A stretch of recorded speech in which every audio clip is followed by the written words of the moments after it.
Бүтээгчдийн ертөнц тэнгэр газрыг олбсон эрчим энергийн сувгаас бэлтгэн өргөдөг ээлжид подкаст маань өнөөдөр хадгалж эхэлж байна. За өнөөдөр манай гал нөхөрлөлийн маань замчлагч болох аз жаргал их сайхан хоёртойгоо хамт эмэгтэйчүүдийн ерөнхийдөө сүнслэг амьдралын тухай хөнгөн ярилцгаад бид гурав сууж байна. За сайн байцгаана уу?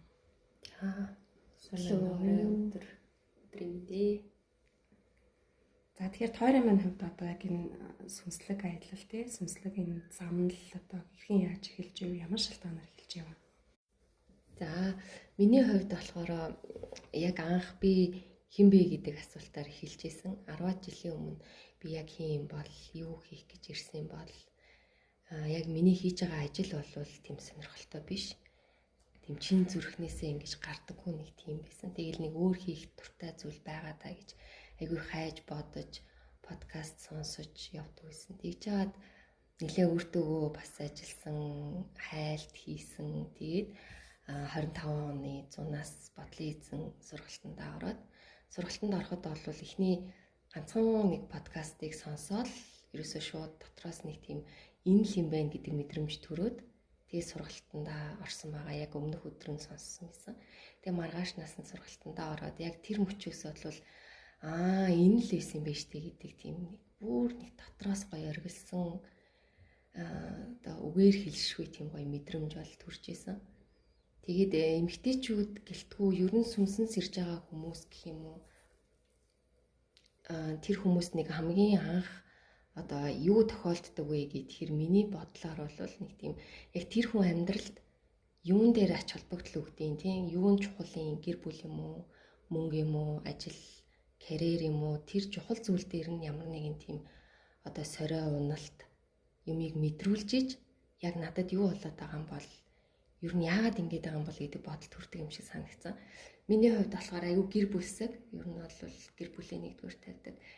Тэгээд 2 хүүтэй байжгаад 3 дахь жирэмслээд ихэр хүүхэд гаргаад тэгээд 4 хүүтэй болсны дараагаар би яг ингээд 5 эрэгтэй хүний дунд ороод амьдэрсэн чинь надад за би одоо яг энэ 5 хүний амьдрал миний гарт байгаа юм шиг санагдсан. Тэгээд би л аюу мундаг байж иж одоо сэтгэл зүйн хувьд эрүүл тий байж иж энэ хүмүүсийн маань одоо гэр бүлийн маань ирээдүй гэрэлтэй байх юм байна гэдэг тэр мэдрэмжийн дээр ер нь бол маш сайн өөртөө ажиллаад бодлын эзэн одоо бүтээгчдийн ертөнц нэртэй байгаа тийм энэ гал нөхөрлөл дотроо бол өөрийнхөө үүргээр хамтраад сургалтаа хийгээд явж байгаа. За миний хувьд болохоор би өмнө нь бас яг ингээ өөрийгөө хайж явж байхдаа болохоор арай ийм хөнгөн төвшөнд ер нь хайж явж исэн юм байна гэдгээ яг энэ бодлын эзэн сургалтанд бас яг 25 оны 8 сард ороод сургалтанд суугаад авсан мэдрэмжүүд ухаарлууд одоо галынхнаас авсан тэр одоо сургалтанд сууж байгаа хавцад олж авсан бүх зүйлээсээ өмнө нь миний одоо өөрийгөө олсон гэж бодож исэн бүх тэр бодлууд маань нэлээд тийм хөнгөн төвшөнд зөвхөн бие үзэл дээрээ байсан байна гэдгийг ер нь ойлгосон. За тэгээд энэ галдаа ороод сургалтандаа ороод явсан энэ хугацаанд болохоор за илүү би гэдэг үзлээсээ илүү бид гэсэн үзэл рүү шилжсэн байна. За тэгэхээр одоо өмнөх амьдралын тий бидний хэв маяг одоо яг одоогийн байгаа байдлаас одоо яг юугаараа ялгаатай байна вэ? Хэрхэн ямар хөө одоо өөрчлөлтүүд орсон бэ энэ тухайга ярил. За гоё асуулт байна. За 2 зүйл дээр хэлье. Эхлээд бол өмнө маш тийм хоосон мэдрэмжтэй байсан. Бүх юм байдаг ингээл одоо аргын амьдрал дээр хүний хэрэгцээтэй бүх зүйл байсан мөртлөө миний дотор нэг л тийм хоосон мэдрэмжтэй байсан. Нэг л зүйл дутуу гэдэг. Хоёр дахь нь болохоор тийм дутуу хүн чинь угаасаа өөртөө итгэлгүй, ирээдүйдээ итгэлгүй, юу хийх нь тодорхой биш. Нэг тийм бүрхэг байсан. Тэгээд одоо бол маш гоё хоосон байсан ч дүүрэн. Тэгээд өөртөө маш итгэлтэй ирээдүйд болно гэж бодсон бүх зүйл маань ер нь бол бүтэн гэдэг тийм 100% гоё итгэлтэйгэр байдаг болсон. Тэгээд тэр нь бол өөрлөгөө илүү дотгошоо орох, өөрийгөө таних тусам хүн бүрт төрдөг тэр мэдрэмж бол маш гоё итгэл байдаг гэж бодсон. За би ч юм болохоор өмнөх яг амьдралын хэв дадлаа ингээд бодглохлоор яг юм тийх ёстой ингэх ёстой. Тэгвэл зөв, ингэвэл зөв. Одоо өөр төрж байгаа мэдрэмжээс илүү аль нь зөв бэ гэдгийг нь урдаа тавьж үздэг. Тийм одоо хэв дадалтай хүн байсан. Одоо тухайлбал жил болгон жилийнхаа төлөвлөгөө бичдэг. За тэр төлөвлөгөөгөө сарлуу 7 хоног руу жишээ нь буулгадаг. Одоо гэр бүл дээр гэхэд тэгэл хүүхдүүдийн хоол, унд, унтах цаг гэл бүх юмыг хуваартай, ажил дээр хүртэл хуваартай. Дандаа л нэг тийм цагийн хуваарийн дагуу цагт хөөгцсөн. Өөрөө тэр цагийн хуваараа боловсруулаад тэдрийгээ ингээ хийж тэрнээсээ кайф авдаг тийм төрлийн хүн байсан. Тэгж явж байгаа нөгөө хүн чинь burnout болно гэж ярьдаг. Тэр бүхнээсээ бүр ингээд залхаад, хашраад яг юуны ч төлөө ингээ юунд хөөгдөөдгүйгээд байгаа юм бэ? Ямар одоо зорилгын төлөө ингэж одоо хизээ яг жаргах нь, хизээ сэтгэл тайван байх нь тодорхойгүй. Нэг юм эцэс төгсгөлгүй юм зүйлд яваад байгаа юм шиг. Тийм мэдрэмж төрдөг байсан ер нь л. За тэгээд одоо ингэж бодглохлоор яг тэр бүх тэг хэстэй, анги хэстэй гэдэг бүх зүйлээсээ тавираад илүү яг нөгөө ая зөнгөөрөө болох юм болох хэвээр цагтаал болно гэдэг энэ гоё хандлагад дээр бүх юм ер нь тийм амар тайван. Заавал ямар нэг юмны төлөө тэгж яар сандарч гүйхгүйгээр яг хамгийн гол нь дуртай зүйлээ, утга учиртай зүйлдээ цаг заваа зарцуулж яхад тэр ерөөсөө л болох юм аянда болдгийм байна гэдэг гол энэ ухаарал маань маш олон зүйлийг гоё хялбар, тайван, амар амгалан болгосон юм шиг санагдаж байна. За тэгэхээр одоо гурлаа ингээд эмэгтэй хүмүүс ярилцаа сууж байна тий. Илүү нөгөө асуултаа эмэгтэйчүүдийн өнцгөөс яг одоо энэ сүнслэг замнал ер нь биднэрт яаж нөлөөлж ийн вэ? Одоо энийг даван тулахад тэгээд давуу болоод нөгөө бидний чадахгүй зүйлсүүд ер нь яаж тулгарч ийн вэ? Аргын амьдрал, бэлгийн амьдралыг одоо хослуулж явдаг юм сүнстэйгээ нэгдэж байгаа юм хүмүүс болж байгаа тий.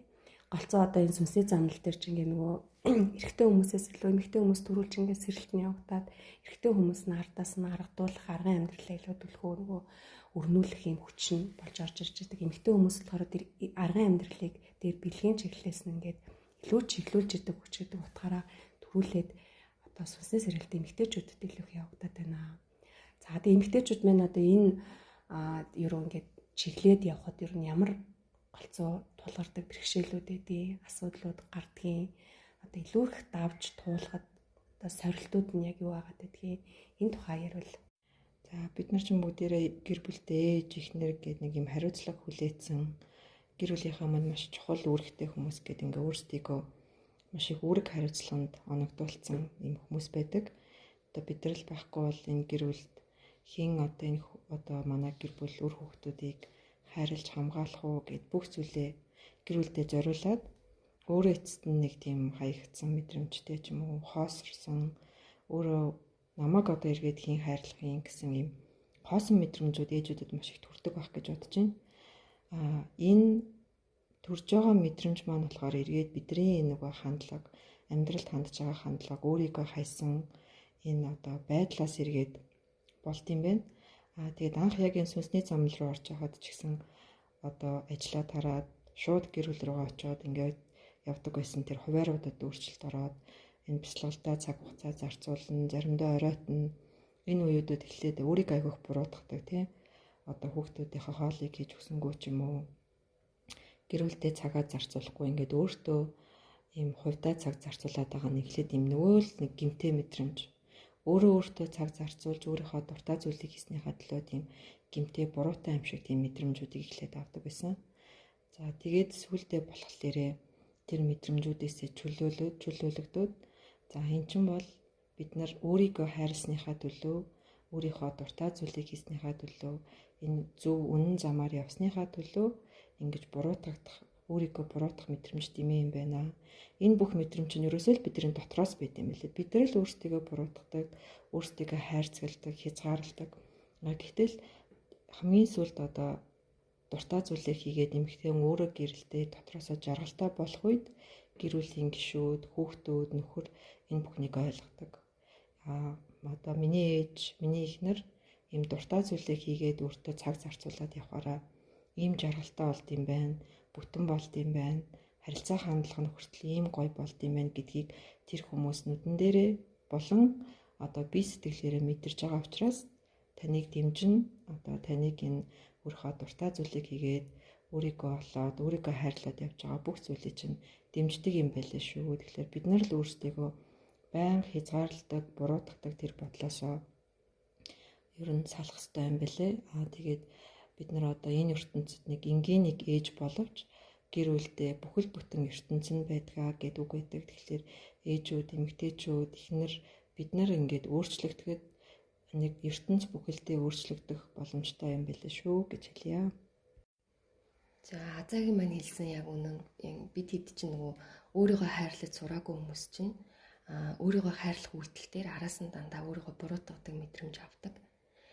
Тэгэд өөрийгөө хайрлна гэдэг нь яг юу юм бэ гэдэг асуулт ер нь эмэгтэй хүн болгонд төрдөг баг л та. Тэгээ хамгийн түрүүнд хайр гэдэг зүйл өөрөө бид нар хүүхдээ хайрлж гин, гэр бүлээ хайрлж гин гэдэг байгаа боловч тэр нь арай өөр байсан билээ.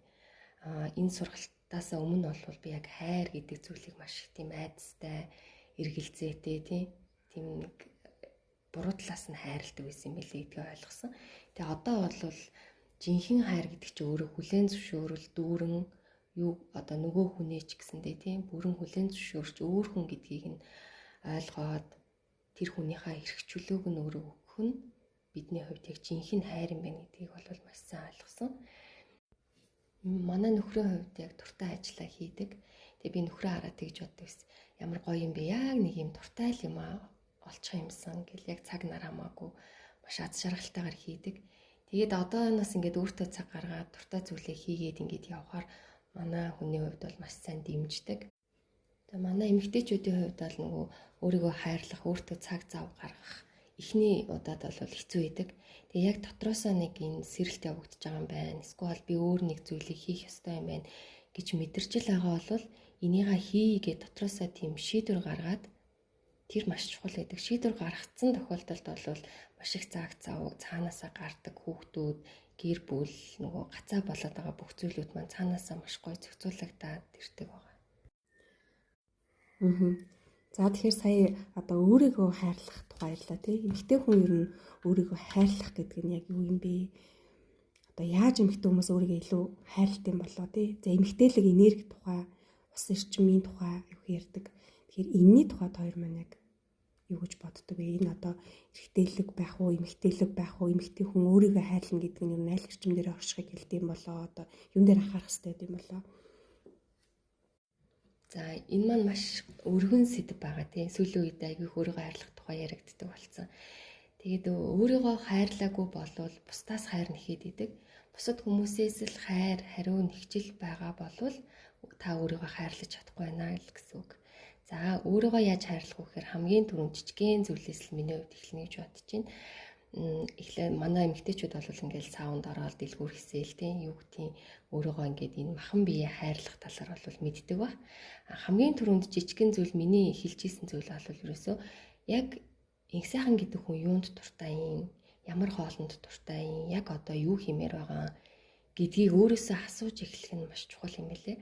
Тэгээ өөрөөсөө асуугаад ирэхээр хариулт нь ямар байх нь нэг сонирн биш. Яг тэр нөгөө асууж байгаа процесс нь өөрөө дотроосоо чимээлж штэ тий асуугаад дотроосоо хариултаа хүлээж байгаа тэр момент нь өөрөө маш чухал юм шиг санагддаг. Тэгээд бүх зүйлийг хамгийн эхлээд өөрөөсөө асууж одоо дадлах хийсэн гэх юм уу? Бүх нөхрөөсөө асуудаг гэсэн, аав ээж хүүхдүүдээсээ асуудаг гэсэн бүх асуултаа хамгийн түрүүнд өөрөөсөө асууж эхэлсэн. За тэрний дараагаар өөртөөгөө илүү сайн танилцаад өөрийгөө одоо мэдээд тий тэгсний дараа бидний үнцэн гэдэг зүйл аяндаа тодроод гараад ирдэг. Би чинь ийм хүн юм байна гэд өөрийгөө таньж мэдэх тусам мөн цэнэн дагаж босч ирээд өөртөө итгэх итгэлэн нэмэгдээд яг энэ хэмжээгээр эргэн тойрны хүмүүсээс хайр, итгэл гэдэг зүйл бол яг бид нар одоо өөрийгөө 20% үнэлдэг бол эргэн тойрны хүмүүс маань 20% л үнэлэмжтэй байдаг. За бид нар 80 болгож өсөхөд нөхрөөс гэр бүлээс ирж байгаа бидний үнэлж байгаа үнэлэмж бол дагаад 80% болж идэг. Тэгэхээр бид нар хамгийн түрүүнд ерөөсөө л өөрийгөө хайрлах, өөрийгөө сонсох, үн цэнэ босгох гэдэг зүйл маш чухал. Тэгээ эмэгтэй хүн гэдэг чинь өөрөө ус буюу бэлэг тал нь байдаг. Эрэгтэй хүн болвол гал буюу арга тал нь байдаг шүү дээ. Тэгээ энэ бүгд нийлжиж бүтэн болж байгаа. Тэгэхээр амжилттай эр хүний ард заавал нэг гайхамшигтай ихнэр эмэгтэй байдаг тийм. Яг үүнтэй адилхан бид нар өөрсдийгөө босгоод хайрлаад үн цэнэ мэдрээд зөөллөөд тийм эмэгтэйлэг байгаад эмэгтэйлэг байна гэдэг маань ерөөсөө л бүгдийг ихийн сэтгэлээр харахыг хэлж байгаа. Нөхрийгөө байна уу? Эргэн тойрны бүхэл хүмүүс ялгамжгүй бүгд л нэг хүмүүс шүү дээ тийм. Тэгэхээр яг тэр хүн болгон ялгаатай гэдэг дээр өөрөө хүлээн зөвшөөрөл явуулаад тэр хүний өмнөөс өөрөө ойлгоод ирэхээр эмэгтэйлэг энерги өсөх буюу тийм ус мөн чанар тодорч ирнэ. Тэгээд арга тал нь дагаад одоо зөөлрдөг гэж миний хувьд бол ойлгож байгаа. За өөрийгөө хайрлах гэдээ ингээд бодглохлоор бас л нэг өмнө дараа гэл нөгөө дандаа харьцуулт хийж ярих гэдэг шиг байна. Өмнө л болохоор өөрийгөө хайрлаж исэн мөчүүдээ өөрийгөө хайрлаж ин гэж бодож исэн цагуудаа ингээд бодглохлоор нэг өөртөө за цаг зарцуулах хэрэгтэй, өөртөө цаг зарцуулах хэрэгтэй, өөрийнхөө одоо хэлхээ цагаарыг тогтоох хэрэгтэй, юунд дуртай дургүйгаа мэдээд түүнийг дургүй зүйлдээ үгүй гэж хэлж сурах, тий дуртай зүйлүүддээ илүү цаг зарцуулах. За хин нэгнийг гомдоох вэ гэхээсээ одоо айлгүйгээр өөрийнхөө одоо дуртай дургүй зүйлээ мэддэг. Түүндээ бат итгэлтэй байх хэрэгтэй, өөртөө цаг зарцуулах хэрэгтэй гэж айгүйх одоо ер нь л ерөөхдөө тэгж бодоод за тэгээд одоо гэр бүлийнхнаа нөхрөө, ээжигээ одоо дүүгээ, ахыгаа хайрлж гин гэж байгаа тэр үнцэг маань ингүүл зөв штэ, ингүүл буруу штэ. Чи ингэлдээ тэг тэгэх ёстой штэ, ингэх ёстой штэ гэх дахиад л нөгөө олон стогуудаа тавьдаг байсан. За тэрийг болохоор би дотныхоо хүмүүсийг хайрлж гин, хамгаалж гин гэж одоо андуурдаг байсан байлээ. Одоо ингээд бодглохлоор өөрийгөө хайрлах, за тэгээд эргэн тойрныхоо өрөөл бусдыг хайрлна гэдэг нь ердөө л хүлээн зөвшөөрөл юм байна гэдгийг бол ухаарсан. За хүлээн зөвшөөрөл гэдэг нь тэр хүн яг байгаагаар нь тэр хүн одоо яг ямар хүн юм аа нөхөр одоо байгаа тэр өгөгдөл өөрийнх нь мөн чанарыг юусаа засахыг оролдохгүйгээр яг байгаагаараа ямар хүн түүнийг нь хүлээн зөвшөөрч хүлээн зөвшөөрч чадна гэдэг нь өөрөө яг өөрийгөө болон бусдыг хайрлах хайр юм байна. Тэ ахыгаа ч гэсэн одоо та ингээ тгээ гэхийн оронд тэр хүн яг юу хийхдээ жаргалтай байдгийг, юунд цаг зарцуулахдаа дуртай байдгийг тэр нь миний одоо эрх ашигтай зөрчилдөг хэсэг нь үл хамааран түүнийг хүлээн зөвшөөрөөд за тэгээд түүнийг сэтгэлдээ багтааж чадчихвэл энэ бол яг жинхэнэ хайр юм байна гэдгийг бол ухаарж байгаа. За сүүлийн охин дээрээ ч гэсэн одоо манай охин өсвөр насны одоо үйл рүүгээ ороод явж байгаа. Тэгэхээр за эмэгтэй хүүхд юм байх ёстой ч гэдэг юм уу. Эсвэл ингэх ёстой, тэгэх ёстой, дүүнэртэйгээ аав ээжтэйгээ эмээ өвгтэйгээ ингэж харьцах ёстой гэж өмнө нь айгүй их тулгалт явуулдаг байсан байлээ. Тэгээ нөгөө л зөв байх ёстой гэж өөрийнхөө тархиараа ботсон бүх зүйлээ тэр жижиг охиндоо тулгадаг.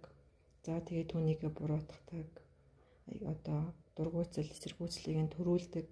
Тэрийг хайр гэж андуурдаг байсан бол одоо зүгээр л яг өөрөөр нь байгаагаар нь хэнийг ч одоо ямар ч зан чанарын ямар ч үйлдэлийг нь засгаж хичээлгүйгээр гэхдээ мэдээж одоо ухаарлын үгсч гэдэг юм уу тий зөв бурууг хүүхдэд таниулах тэр үгсүүдээ хэлнэ. За тэгээд дээрэс нь бас нэг одоо зүйл ойлгосон зүйл маань за хүлээн зөвшөөрөл гэдгээс гадна одоо хин нэгэнд ямар нэгэн зүйлийг хэлэхдээ одоо давтамж долгион гэдэг маш чухал юм байна гэдгийг ухаарад байгаа. Тэр нь юу гэсэн үг гэхээр за ингүүл зөвшөө, тэгүүл зөвшөө одоо юу гэдэг чинь ямар нэг зүйлийг хэлэхдээ чи тэг өстой, инг өстой, тэггүй байх гэж хэлхийн оронд одоо арай илүү өндөр давтамж долгионоор тэр хүнийг хайрлсан тий тэр хүнийг одоо сэтгэлдээ багтаасан одоо тэр хүн тусдаа өнцгөөс нь илүү юм өндөр давтамж долгионоор одоо юу гэж хэлмээр юм бэ тий яг өөрт нь туслах гэсэн тэр чин сэтгэлээр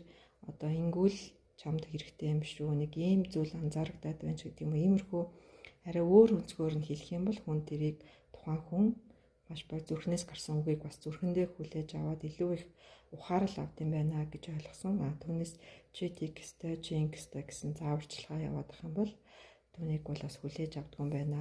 За тэр нь ч гэсэн өөрөө хайр биш юм байна гэдгийг бас ухаарсан.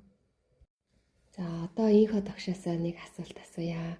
Хамгийн сүүлд нэг гал эрчим, ус эрчим, арга бэлэг тий хосын харилцаа гэдэг гоё подкастууд орсон байсан. Тэгээд тэрийг сонсоод бас нэлээд ухаарлуудыг авсан. Тэг яг багшийн маань хувьд тэр зүйлийг ингээд гоё гүндэн ортолтын биеэрээ ингээд ойлгоод төлөвтөөгөө подкастууд хийсэн байсан. Тэгээд тэрнээсээ гоё бодит амьдрал дээр яг гарсан өөрчлөлт юм уу туршиж үзээд тийм ухаарсан ухаарал байвал гоё хуваалцаач. За ерөөхдөө ингээд одоо энэ дандаа ингээд манай галын тий замчлагч 3 эмэгтэй ингээд сууж ийн эмэгтэйчүүд голдуудаа залуу эмэгтэйчүүд сууж байгаа гэдэг утгаараа бид 3 яриа илүү эмэгтэйчүүдэд тулгардаг асуудал руу 6 ангилж чиглэсэн байгаад байна л да тий. Тэгээд миний зүгээр яг энэ нөгөө юг гэр бүлийн доторх харилцаа эмэгтэй хүмүүсийн хувьд аюул чухал том сорио байд юм уу гэж бас анзаарсан. Яагаад тэгэхээр эмэгтэй хүн өөрөө цаанаасаа нөгөө хүүхд төрүүлдэг гэдгээрээ ч байдаг юм уу нөгөө илүү их тийм гэр бүлсэг тий гэр бүл гэдэг юм аяа хүн цэнтэй чухал хамгийн том асуудлууд нь яг л энэ ахуй амьдрал руугаа чиглэж байдаг. Эхтэй хүмүүс болохоор илүү том одоо цаана эмэгтэй хүн эхнэр хүнээс авах зүг чиглэл гэдэг ч юм уу одоо хайр хүндэтгэлж байдаг юм уу тий хүндлэл тийм зүйлийг илүү харж идэг. Тэгээд ингээ амьдралынхаа ерхий том зургаараа ажил төрүүлж байдаг юм уу хэдийнхээ амьдралыг ингээд төлөвлөх тал дээр эхтэй хүний толгой илүү их ажиллаад байдаг юм шиг. Эмэгтэй хүн болохоор илүү хахуургаа чиглээд байдаг учраас үр хүүхэд нөхөр дээрээ тий фокус авах төв авах. За тэгэл амьдралын аз жаргал гэдэг зүйлүүд рүүгээ илүү чиглэх үнцэн өгөх тийм юм их байгаад байд юм уу гэж бодсон. Тэгээ миний яг энэ сүнсний замнал руу орж ирээд одоо энэ жил гарангийн хугацаанд яг л амьдралд орж ирж байгаа сорио асуудал даван туулах хэвээр өөрийгөө өөрчлөх хэвээр хандлага бүх зүйлсүүд ерөөсөө яг миний гэр бүлийн амьдрал дотор өрнөсөн. Би өөрийгөө одоо яг л нөгөө одоо нийтлэг Монгол эмэгтэйчүүдийн жишгээр тий хичээж ийн чадлаараа би хичээж байгаа хамгийн сайнараа байх гэж оролдож байгаа одоо тий нөхрийнхөө хувьд ингээд хүүхдийн төрүүлээд өгчлөө одоо ингээд би уг нь бол ингээд чадлаараа хичээж байгаа гэж бодож ирсэн гэсэн тий надад ямар их алдаа байсан юм бэ ямар их хайрцаг байсан юм бэ яг энийг итгэл үнэмшлэрээ дүүргэсэн эмэгтэй хүн юм байх хэвээр эрэгтэй хүн байх хэвээр гэр бүлийн харилцаа юм байх хэвээр гэдэг юм дээрээ нийтийн жишгийг дааж тэрэн дотор ингээд одоо тэнцэж явах гэж тий хуурамч дүртэй ингэж амьдарч ирсэн байна гэдгүүдээ их анзарч эхэлж байгаа хгүй. Тэгээд хүн бид нөгөө сая хөвчлэн л хоёрын маань жишээ дээр гэсэн бас гарч байна. Амьдралын аз жаргал гэдэг юм ирээдүйлүүгээ тэмүүлэх өөрийгөө алдсан байсан гэх тий. Эмэгтэй хүн яах аргагүй одоо ингээд ер нь хоёр төрлийн эмэгтэй хүмүүс байгаа даа шүү дээ. Тэгээ нэг бол ингээд өөр дээр их анхаарал тавьдаг, өөрийгөө хайрладаг. Одоо өөрийгөө улам бүр гойдог, гооддог тий. Ингээд гоё л болоод байдаг. Тэгээд тэр дундаа ингээ өөрөө тэрэн дээр кафе аваад явж идэг. Тэгтэл дийлэх эмэгтэй Монгол эмэгтэйчүүд яадаг вэ гэхээр өөрийгөө хайчдаг. Тэгээд гэр бүл дотроо үр хүүхдүүд рүүгээ хань ижил рүүгээ бүхэл юмудаа зориулаад тэгээд тэрийгээ би анхаарал тавьж байна. Би тэдний хадлаа бүхнээ зориулж байна гэж боддог. Тэгээд бүхнээ зориулаад яваад хаа зөрүүлээд яагаад надад одоо зөрүүлээд би аз жаргалгүй болчихоо тий амьдралтай итгэлгүй болоод байгаа юм би улам бүр ингээ сонирн болоод байгаа юм гэдэг дээрээ одоо ингээ бидний бодол эргэлзэж тэнгэлзээ тий тэндээс нэг яах учраа болохоо хэлж эхэлж байна шүү дээ. Тэгтэл угтаа бол бид нэр өөрийгөө хайрлна гэдэг байгаа юм тий өөрөө үнцэнтэй байж иж тэр гэр дотор байгаа ээж өөрөө аз жаргалтай байж иж эхнэр өөрөө аз жаргалтай байж иж та өөрөө бас аз жаргалтай эмэгтэй хүн гэдэг талаас аз жаргалтай байж иж сая үр хүүхдтэй хүртэл ингээд зөв орчмэрийг нөлөөлнө тий нөхөртөө хүртэл таалагдах сайхан эмэгтэй байна. Тэгтэл өөрийгөө алдсан гэсэн юм нөхрийнхөө төлөө бүгдийг зориулаад байгаа юм шиг. Хүүхдийнхаа л төлөө хамаг гэдэг юм аа бүхэл юмаа байдгаа зориулаад би өөртөө нэг ганц юм аваагүй тэгсэрнээсээ би бүхэл юмаа та нартаа зориулж гин гэл тэрэндээ буруутгал өгцөн нөгөөдөлөө ингээд нэг хосондоо үр сандсан нэхэл сандсан тий хариулаад нөгөө өгсөн зүйлийнхээ оронд нэг сэтгэлийн ч гэсэн тийм авах гад оролдоод байдаг. Тэгтэл тэр маань ингээд буруу хандлагатай яваад тахлаар эцэстээ бидний энэ дунд өөрийгөө алдаад өөрийнхөө итгэлийг алдаад нэг иймэрхүү байдалд авааччихдээ юм байна гэж бодсон юм. Тэгээд тэрийг ингээд баг багаар тайруулаад тайлаад өөрөө үнцэнтэй байх ёстой чинь маш их чухал юм биш үү? Би аз жаргалтай байж дагуулад би гэр бүлээжсэн аз жаргалтай байдлаар нөлөөлөх юм биш үү? Тэгэхгүй нөгөө эмэгтэй хүн чинь нөгөө бохор юм болгоо нөгөө хатуучсан, чангарцсан энэ эрчмээрээ зөрүүлээд эмэгтэйлээ эрчмэж гаргаж чадахгүй. Тэгээд ирэхлээрээ нөгөө харьцаж байгаа нөхөрт чи эмэгтэй шиг харагдах болж эхэлнэ. Үр хүүхдүүдэд чи ээжээс авах хэвээр тэр инхрий зөвлөн байх хэвээр инэрэнгүү байх хэвээр тэр мэдрэмжийг ч авч чадгаа болсон гэдэг нэг хоёр эрэгтэй хүн амьдарч байгаа юм шиг. Эсвэл нэг хоёр саарам көстэй хоорондоо амьдарч байгаа юм шиг тийм. Ийм байдал ирээд хард нөгөө гэр бүлийн тэнцвэр гэдэг юмнууд алдагдаад ингээд бүх зүйл нэг юм утгаа алдсан юм шиг, аз жаргалгүй болсон юм шиг байдал руу очиж тийм. Тэгээд хүн сүнслэг байдал руу ингээ илүү явах тусам бид нар энийг илүү анзаарч эхэлж байгаа юм л та тийм. Өмнө нь бол яг нөгөө анзаарахгүй ийм л одоо байдалд өөрөөрөө гацаацсан байдаг юм уу гэж бодсон. Тэг шиг ярьсан чинь надаас нэг юм ороод ирлээ. Тэр нь болохоор бид нар чинь нэг гэр бүлдээ бүхнээ зориулж ийн одоо бүх цаг хугацаагаа зориулж ийн гэл тий. Тэр нь одоо хоолыг нээж өгчөөд юм уу хувц сунрын угааж өгөх гэр хорноо цэвэрхэн байлгах ингээд яг өнөө маргаашийнх нь хэрэгцээг нь хангах тэр цаг хугацаагаа зарцуулаад байна шүү дээ. Гэтэл одоо бид нар нөгөө илүү одоо үр хүүхдүүд болон бусад одоо иргэн тойрон одоо Монгол улсынхаа ирээдүйн төлөө бас энэ цаг хугацаагаа зориулж ийн, зарцуулж ийн гэж харж байгаа байхгүй. За хэдий өнөөдөр бид нар ингээд тусдаа өөрийнхөө хүүхдийг одоо сайн сайхан гэж затгалан цэвэрхэн хувцастай сайн боловсролтой сургуульд сургалаа гэд Монгол улсын ирээдүй ч юм уу дэлхийн одоо бидний хүүхдүүдийг том болоход ирээдүй ямар байх вэ гэдэг бол өнөөдөр маш бүрхэг байгаа шүү дээ. Гэтэл бидний одоо энэ өнөөдөр одоогийн энэ өргөөн дээрээ хийж байгаа үйлүүд, сургалтууд бүгд дандаа эргээд нөгөө ирээдүйд бидний хүүхдүүдийн тэр амьдрах орчин хүмүүс одоо бие биенийгээ хайрладаг, инэрэнгүй нинжин байх тийм амин хувиа хичээх тэр үзлүүдийг байхгүй болгох эдгээр зүйлүүдийн одоо төлөө чиглэсэн юм зорилготой үйлүүд сургалтууд хийгддэг гэд бодохоор бид нар нөгөө хүүхдүүдийнхээ төлөө нөгөө гэр бүлийнхээ төлөө ийм илүү үн цэнтэй цаг хугацааг одоо зарцуулж байгаа юм байна гэсэн бас юм гоё ухаарлал орж ирлээ. Багш маань хэлдэг шүү дээ нөгөө гадаа утаатай хахад чи гэртээ агаар цэвэршүүлэгч тавиад яах юм бэ гэд. Яг тэрнтэй адилхан бид бүгд ингээд нөгөө сэрээд ирэхээрээ нэгдмэл гэдгийг маш сайн ойлгодог. Өөрөөсөө эхлээд тийм гэр бүл тэгээ Монгол улс дэлхий ер нь хүн төрөлхтөн өөрөө амьд биетүүд өөрөө бүгдээрээ нэгдмэл нэг мөн чанартай. Тэгэхээр биегээс эхлээд яг бид рүү шилжиж тэр сэтгэл зүгээр тэр эрчим энергээр амьдарч байгаа үйлээ хийж байгаа гэдэг маань ерөөсөө бидний хувьд маш тийм бахархалтай итгэл төрүүлэх үйц санагдаад байдаг л да. Тэгээ бид нар анх бол яг хэлжсэн тийм манай азаа маань яг бие төвтэй байсан гэд яг л тийм байсан. Тэгээ одоо бол ерөөсөө л хүн болгон адилхан нэгдмэл гэдэг мөн чанар дээр бол яалтчгүй ирж байгаа. Тэгээд хүн болгон өөр өөрийн чадамжтай, өөр өөрийн онцлогтой учраас өөрийгөө голох, би чадахгүй байна гэдэг мэдрэмж бол ерөөсөө байх ёсгүй. Тэр байгаа л бол та ямар нэг тэрнээс илүү том зүйлийг хийх чадамж танд байна гэсэн үг.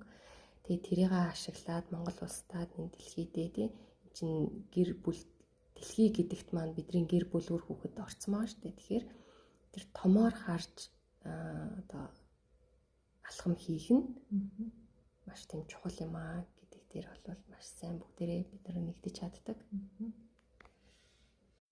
Одоо бидний нөгөө энэ хүмүүс ерөнхийдөө бол сүнсний тухай аюух мэддэг, ойлгодог, тэг хүлээж авах байдлууд нь хүртэл арай өөр болж хэлж байна.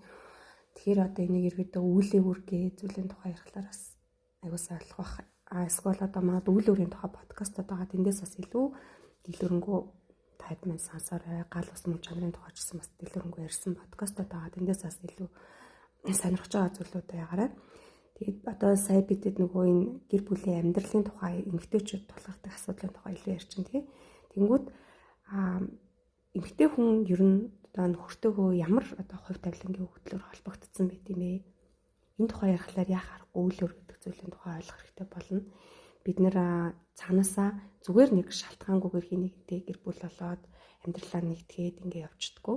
Цаанаасаа бидний сүнсэнд нэг тодорхой хэмжээний чадамж, өгөөгдөл энэ амьдралтаа ирсэн байгаа, сүнсээр амьдрах гээд ирсэн байгаа зорилго гэж нэг юм байдаг. Тэгээ энэ зорилгодоо хүрэхийн тулд таныг хамгийн их үйл өөрөөр дэмжиж чадах одоо тэр сүнс маань тантай нэг өсөндөө одоо амьдралынхаа зам мөрийг холбоцсон нийлүүлсэн одоо энэ нэг төрлийн замтай хувь тавилантай болоод нэгтцсэн энэ сүнснүүд байгаа байхгүй. Тэгээд бид нар энэ дээр нөгөө тэр зүйл хүрэхийн тулд наан нь тий ингээд зур богино хугацааны харилцаанууд хүмүүст байна. Тэг үерхэл нөхөрлөлүүд байна. Эсвэл бид нар бас яалтчгүй тохирохгүй болоо сарнж байгаа ч юм тохиолдлууд байна.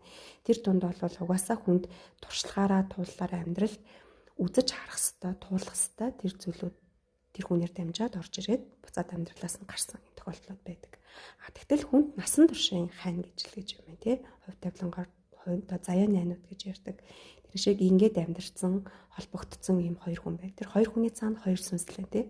Тэр хоёр сүнс бие биенийхээ сүнсний чадамжаар энэ амьдралд юу хийх гээд ирсэн тэр зорилгоороо бие бинийгээ хамгийн сайн дэмжих гээд ирсэн хоёр сүнс байдаг. Тэгээд цаанаасаа хайр гэдэг зүйлээр холбогдоод энэ хоёр хүн гэр бүл болсон байж байгаа байхгүй.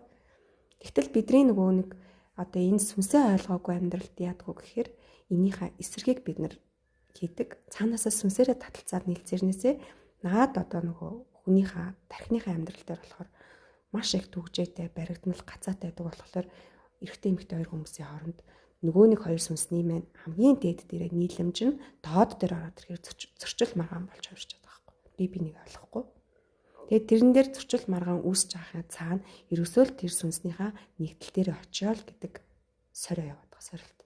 Тэрийг ойлгохын тулд тэрэн дээр хүрэхийн тулд би бинийг тэрнийг нь улам тэрэн дээр байж чадахгүйгаа шалтгаан болгоныг нь малтж яадаг. Тэрэн дээр нь улам бүр контакт үүсгэж яадаг. Хоорондоо маргалдж яадаг. Тэгэхээр энэ ерөөсөө бид нар сүнсээ ойлгох, нөхрийнхөө сүнсүүдийг ойлгох, эхнэрийнхээ сүнсүүдийг ойлгох гэдэг ч юм уу. Тэр байдал дээр очихгүй бол бидний энэ арган амьдралын бие биентэйг ойлголцохгүй байх шалтгаан эзэж дуусахгүй. Ийм болчиход байгаа байхгүй. Тэгэхээр бие биентэй ойлголцохын тулд ер нь яавал дээр тэр тал дээр хүлийн зөвшөөрөл өөр юу гэдэг те нөгөө бид нар яг тэр анх биендээ татагдахтаа сүнсээрээ татагдахтаа ингээд нэг юм зориг гэх юм цаашаа юм те биендээ ухаарлын өгөх гэж юм уу те ингээд учирсан нэг юм учир шалтгаанууд байгаа шүү дээ. Тэгэхээр нөө тэрийг олохгүй яваад хараа ингээд байнгын зөрчил маргаан дунд яваад идэх ч юм уу те. За тэгээд мэдээж нэг тодорхой хугацаанд амьдэрсэн тэр зөрчил маргаанаа туулсан гэр бүлүүд бол ингээд нэлээд доктортой болсон байдаг.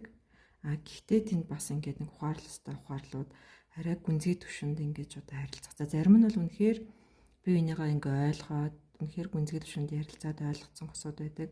Зарим нь бол зөрчил маргаанаасаа юу гэдэг чинь зайлсхийгээд тэр бүх юм ингээд дарцсан байдаг ч юм уу те. Тэгэхээр ер нь илүү харилцааны төвшөнд гэдэг юм уу бие бинийгаа яг байгаагаар нь хүлээн зөвшөөрөх нөгөө талаасаа сүнснийхаа нь яг тэр дээд өгөгдөлд хүргэхийн тулд ер нь бие бинийгаа хэрхэн дэмжиж амьдрах хэрэгтэй вэ? За энэ тал дээр болохоор бас маш нарийн юмнууд яригдэн тий. Манай сургалтын ерөөдөө агуулга энэ хүн өөрийнхөө дотор нөгөө итгэж үнэмшсэн байгаа амьдралтаа өдий та 40 настай юм уу 30 настай юм уу 50 настай юм уу тэр болтлоо эртлээ туулсан хүний туулал тухайн хүний өөрийгөө гэж үзэж байгаа тэрийг бүтээсэн байдаг байхгүй. Тэр итгэл үнэмшлэн дотор бид нар ингээд явж байна. Тэрэнд тухайн хүний өөрийнх нь амьдралын туулалч нөлөөлж байна. Дээрээс нь биднэрт нийгэмдэр байгаа жишгч нөлөөлж байна тий. Тэр жишгээр амьдрал бол өөрөө ийм юм. Эрэгтэй эмэгтэй хүмүүсийн харилцаа бол ийм байх хэрэгтэй юм. Энийг зөв гэр бүл гэдгийг тий. Эрэгтэй хүнийг ийм байвал сайхан эр хүн гэдгийг, эмэгтэй хүн ийм байвал жинхэнэ эмэгтэй хүн гэдэг ч юм уу. Энэ үзлүүд цаанаасаа хүний хамгийн зөв стандартыг тогтоосон байгаа учраас тэрэнд хүрэхийн төлөө дийлэх гэр бүлүүд амьдарч байна. Тэгтэл хүн болгон адилхан будаа хүртэл хоорондоо нарийн арах юм бол бүгд өөр шүү дээ тий. Тэр шиг хүн болгон өөр хүн болгоны цаанаасаа сүнсэнд энэ амьдрал гэдэг зүйлд хийж бүтээх гээд ирсэн зориг өгөгдөл нь өөр байгаа учраас ямар ч хүний амьдралыг өөр хүний амьдралтай ижилсүүлэх боломж байхгүй шүү дээ. Тэгтэл биднэрт нийтийн жишгийг дагахын тулд тэгжээж биднэрт нийтэд нөгөө гаж буруу нэг юм сонин харагдахгүй байхын тулд тэр нөгөө бусдаас өөр харагдчих нийтийн жишгийг дагч чадахгүй байгаа тэрэн донд хүмүүс гаж буруу амьдралтай хүмүүс шиг болж харагдахгүй тулд бид нар тэр айцсан төвлөгдөөд өөр өөрийнхөө дотроос яг ямар байгаа бэ гэдгээсээ дандаа эсрэг дүрийг бүтээгээд тэр нэг ясандаа бидний амьдралд энэ хуурамч дүртэй, хуурамч хайртай, зовлонтой хайр гэдэг ийм нөхцөл байдлыг үүсгэж байгаа. Тэгтэл таны нөхөр яг юу хүсдэг? тэрийг та нэг сонсож ойлгож тий яг цаанаа ямар байгаа тэрийг нэг ойлгох хэрэгтэй болно. Таны эхнэр тий яг мөн чанар дээр яг ямар хүн байгаад байна. Юунаас л зав шаналаад байна. Яг яагаад байна гэдэг энийг нь илүү ойлгож иж сая бүр тэр уг руу нь орж ойлгож иж бидний өнгөц хараагаар харж байгаа зөрчил маргаануудын гүн гүнзгий утга агуулга тайлагдаж байгаа юм. Тэгэхгүй бол наад дээр бид нартэй чиний буруу, миний зөв, одоо би ингэж хичээж байгаа чи тэхгүй байх гэл нөгөө наадлын хохирох сэтгэлгээ, буруутгах сэтгэлгээнээс салахгүй байхаар хүмүүсийн хоорондын энэ маргаан гэдэг зүйл хизээш төгсөхгүй. Би биенийхээ дээр гарахын тулд л маргаан явагдаж байгаа шүү дээ. Тэгээ буулт хийгээд дагалаар нөгөө нэг одоо өөрийнхөө яг цаанаа илэрхийлэх гээд байгаа санаанаасаа бас нөгөө ухарчж байгаа учраас тэнд дарагдмал байдлуудын дотроо хуримтлагдсан одоо өөрийгөө илэрхийлж чадахгүй байгаа айц төгшөрүүд үсээд байна. Илэрхийлээд гаргаад байх тусам бид нар нөгөө доогуур давтамжтай байх үе тэр мэнд буруу илэрч гарч ирээд байна. Хөрвүүлэх алдаа гэдэг шиг. Цаана өөр юмны тухай ярьж байгаа ч гэсэн бид нар яг хэрэлдээд байж ах үедээ яадаг үлээ тий. Хамгийн нөгөө өнөө өвтгөх бүх зүйлүүдийг гаргаж идэг. Тэгээ энэ дээрс нөгөө би бинийгээ гомдоох яг цаана ямар одоо яг хин юм бэ гэдгээ таньж мэдэхгүй явсаар байгаа л өчнөө 20 30 жилийн турш амьдэрсэн байт юм. Тэгээ энэ хиймэл дүрийн цаана хизээш нөгөө хүний яг жинхэнэ дотроосоо хүсэж байгаа тэр амьдралаа бүтээж чадахгүй ийм байдалд орж байгаа. Бас нөгөө нэг ген одоо бичсэн нэг масруулсан генийн дэлгүүр гэдэг бас номон дээр номыг бас их сурвалж болгоод их сурвалж гэх юм ч одоо юм те ашиглаад явдаг шүү дээ. Тэгэхээр нөгөө тэрэн дээр бас үеийн үрийн харилцаа гэдэг гардаг. Тэд 44-гийн үлгэнд 44 дээр гардаг сэдвэр болохоор нөгөө одоо энэ ихнэр нөхөр ингээ харилцаанд нь ухаарах хэвээр тэр ухаарлаа авахгүй болохоор за мэдээж за ингээ зарим гэрүүлээ салдаг те ингээ тааш тохирохгүй байна гэж салдаг. Гэтэл салсан ч гэсэн тэр нөгөө нэг хувь хүн тас бүр өөрийнхөө тэр ухаарлыг аваагүй болохоор эргээл бас л нэг өөр дүртэй өөр хүнтэй яг адилхан нөгөө асуудлууд нь хүрээд ирдэг те. Хизээч нөгөө ингээ тасрахгүй юм гинжин холбоо шиг. Тэгэхээр ер нь бол тэр одоо гэр бүлийн харилцаан дээр штэр ээж аав бүгд бид нар нөгөө нэг ухаарах хэвээр ухаарлууд гэж байдаг те. Тэр ухаарлуудаа авцсан үед нөгөө харилцаа маань илүү гоё хөнгөн жаргалтай эрхчлөөтэй болоод ирдэг. Тэгэхээр нөгөө талаасаа бас юу хэлэх гээд байна гэхэлэр одоо нэг сүүдэр гэж яриад байгаа ухаарлал нэг талаасаа ухаарлалыг ингээ авчгаар одоо би нөхөртөөгөө ч юм уу ээжтэйгээ ч юм уу ямар зүйлээс болоод ингээ муудаад идэгин маргалдаад идэгин тэр асуудлаа ингээ ухаарад авчгаар дараа тэр асуудал ирж болно гэхдээ түүндээ ингэж автаж те хэрүүл маргаан бол ч юм уу ингэж автаж сэтгэл хөдлөлтөд автаж үйлдэл хийхгүйгээр энэ нөгөө нэг над дээр байдаг одоо ийм асуудал сүдэр байштэйгээ анзаараад эхлэнгуут тэр маань цаашаа ингэж лавширч намайг удирдах явах болчдөг гэх юм уу те ингээд ойлгоход нэгэн тухаарлаа авсан үед за хэв тадлаас тэр маань ингээд гарах гэж ингээд тодорхой хугацаа зарцуулагддаг хэдий ч өмнөх байдлаасаа илүү надад тэр муугаар нөлөөлөл нь буураад идэг. Тэгээ буурсараагаа сүулдэ бүр нөгөө надаа юу ч наалтгаа билсэн гэдэг шиг те тэр сүдэр тэр асуудал ирэхэд ерөөсөө тийм асуудал байхаа болдог ч юм уу эсвэл намайг буруу тийш нь татаж явдаг тийм одоо сүдэр байхаа болчдөг юм шиг санагддаг. Тэгэхээр яг тэр харилцаа болгон дээр ухаарах хэвээр ухаарлуудаа аваад явах нь бас айгүй чухал юм байлээ. Түүнээс бол ямар нэгэн одоо хань ижлээ ч юм уу эсвэл тий солилоо гэдэг тэр ухаарлаа аваагүй бол энэ дээр ямар ч одоо өөрчлөлт байхгүй юм байлээ шүү гэж бас. Ер нь бол хэлчлээ тий. Бидний амьдралд нөгөө бид нар ийм алдаа хийсэн ч юм уу ингээл ийм асуудал гарлаа гэл тэрэндээ стресстэй гэтэл яг энэ бол цаанаасаа бидрийг илүү сайн байлгах гэсэн, сайжруулах гэсэн, ухаарал өгөх гэсэн зүйл байдаг. Тэгэхээр асуудал бүрийг бол одоо асуудал гэж харахаа болсон. Энэ бол ямар нэгэн илүү намайг сайн байлгахын тулд энийг өгж гин. Эндээс би юу ухаарах вэ? Одоо тийм нөхөртөөгөө зөрчилдөд байгаа бол энэ зөрчилдөөнөөс би юуг ойлгох хэрэгтэй вэ? Юуг буруу хийгээд байна гэд өөрлөгөө нөгөө олж харж өнгөөх нь бидний яг дараагийн түвшинд буюу ухамсарын тэлэлтийг хийлгэж идэм байна гэдгийг бас ойлгосон байна. За ингээд одоо бид гурав яриа те ерөөдөө эмэгтэй хүмүүс гэр бүлийн асуудал яг сүнсний замл руу орж ирэхэд одоо ямар асуудлууд тулгардаг вэ гэдэг сэдвээр ерөөдөө ярилцлаа. Тэгээ дараагийн подкастаар бид гурав илүү одоо те чөлөөт байдлаар яг одоо эмэгтэйчүүдэд тулгардаг илүү одоо нэг эмэгтэй хүн байхын ач холбогдол юу юм бэ? Яаж одоо илүү сүнслэг эмэгтэй хүн байх хэрэгтэй юм бэ? Зөв эмэгтэй хүн байх хэрэгтэй юм бэ? Илүү хайрлагцсан эмэгтэй хүн байх ямар байд юм бэ ч юм уу те. Илүү нөгөө нэг хөнгөн хоорондоо чөлөөт ярилцлага маягаар подкаст хийя гэж бодлоо. За тэгээ энэ удаагийнхаа подкастыг ингээ өндөрлөё. Баярлаа. За баярлаа.